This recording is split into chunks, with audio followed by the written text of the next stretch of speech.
absorption of the first dhyana, not being liberated from desire, are described as minor. Compared with the second dhyana, the first dhyana is minor and so on up to the absorption of cessation. The impure dhyanas are lesser whereas the pure dhyanas are greater. While the bodhisattva has not become irreversible and has not obtained the acquiescence that dharmas do not arise, his dhyanas are minor. When he has become irreversible and has obtained the acquiescence that dharmas do not arise, his dhyanas are major. When the bodhisattva was sitting on the seat of enlightenment, the concentrations associated with the first 16 liberations were minor but, at the 17th moment, the diamond-like concentration was major. Finally, when the bodhisattva considers all the dharmas as being eternally concentrated and free of distraction, when he does not rely on them and does not distinguish them, it is a matter of major considerations. The others are minor. Lesser practice of wisdom. Wisdom is of two kinds. 1. Mundane. 2. Supramundane. The mundane wisdom is lesser. The supramundane wisdom is greater. In the same way, contrasting in the order of greatness pure wisdom and mixed wisdom. Characterized wisdom and non-characterized wisdom. Speculative wisdom and non-speculative wisdom. The wisdom in accordance with the Dharma and the wisdom contrary to the Dharma. The wisdom turned towards samsara and the wisdom turned toward nirvana, the wisdom directed toward one's own good and the wisdom directed toward the good of all beings, etc. Furthermore, the wisdom coming from hearing is lesser in comparison to the wisdom coming from reflection, which is greater.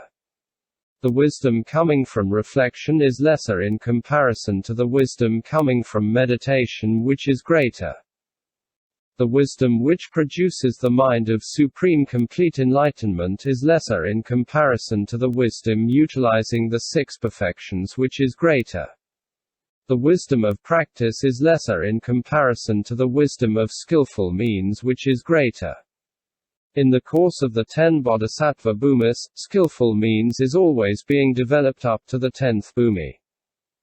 These are the degrees to be distinguished in the various paramitas. The Buddha praises the deeds of the bodhisattva who, by accomplishing lesser things, obtains an immense and infinite qualification. What then can be said when the bodhisattva accomplishes greater things?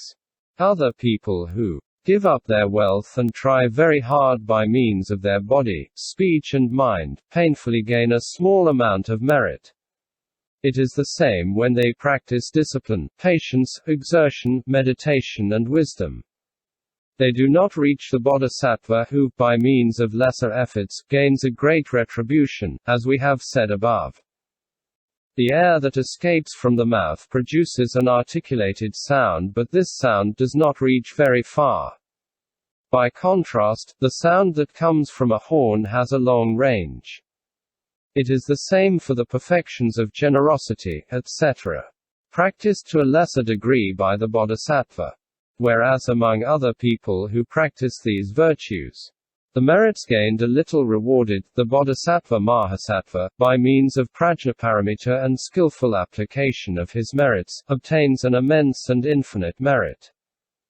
This is why the Prajnaparamita speaks here of the bodhisattva who wishes to practice a lesser generosity, a lesser discipline, a lesser patience, a lesser exertion, a lesser trance and a lesser wisdom. Paramita Karana. Second section, practicing the six perfections.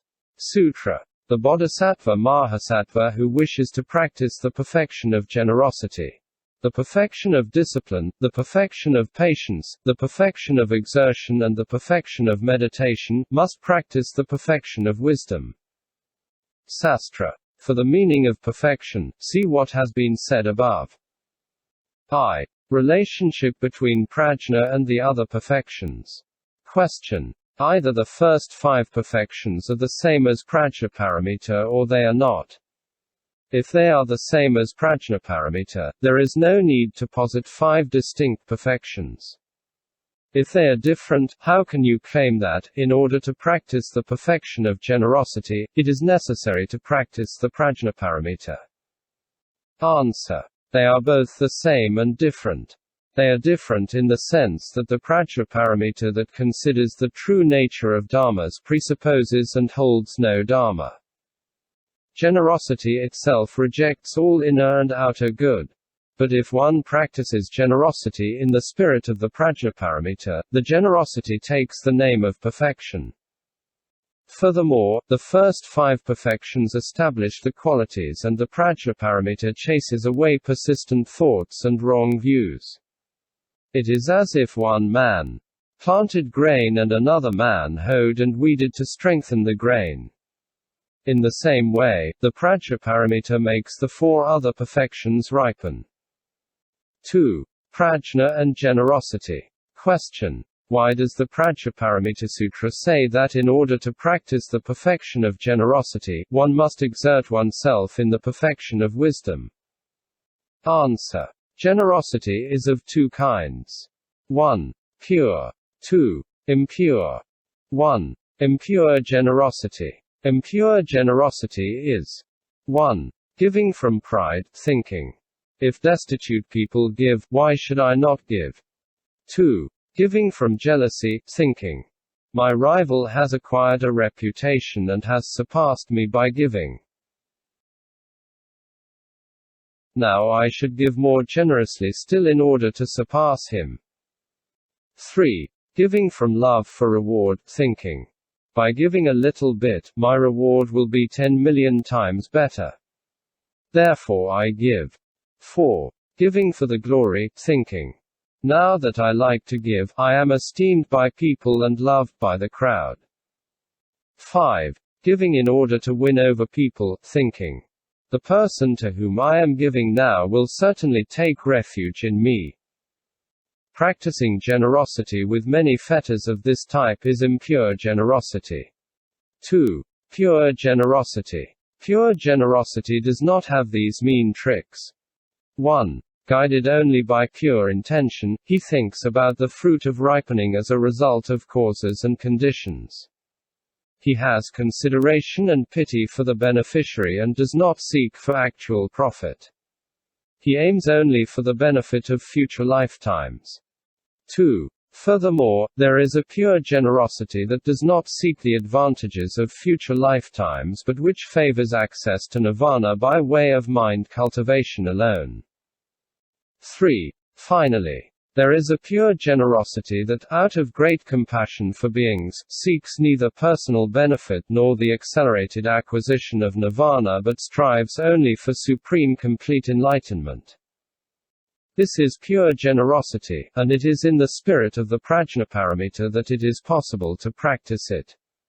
And so the Prajnaparamita says that in order to practice the perfection of generosity, it is necessary to practice the perfection of wisdom. Moreover, by means of the power of Prajnaparamita, any feeling of attachment to dharmas is rejected. Why should the feeling of self then not be rejected?